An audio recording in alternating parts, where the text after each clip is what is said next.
1819-20चा काळ होता आणि त्या काळात युरोपियन देशामध्ये खूप माणसं मरत होती.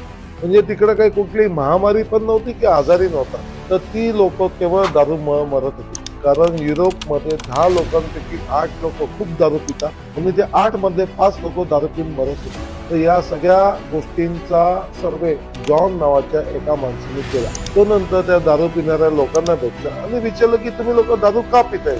ते म्हणतात की दारूची चव आम्हाला आवडते. त्यावर तो म्हणाला, समजा मी तुम्हाला ह्याच्याहून वेगळं आणि चांगलं ड्रिंक दिलं तर तुम्ही घेणार का? तर त्यावेळेस लोक त्याला म्हणले, हो आम्ही घेणार. या माणसाचं पूर्ण नाव होतं जॉन कॅडबरी. त्यावेळेस त्यांनी कॅडबरी ड्रिंक असं चालू केलं, ते लोकांना दिलं आणि ते लोकांना खूप आवडलं. असं करत करत त्यांनी हळू दारूला रिप्लेस केलं आणि सुरुवातीला जी कॅडबरी ड्रिंक लिक्विड फॉर्म मध्ये होती त्याच्यानंतर त्यांनी ती सॉलिड फॉर्म मध्ये चालू केली. काही रिसर्च असं म्हणतात की कॅडबरी दारूपेक्षा 7 पटीने जास्त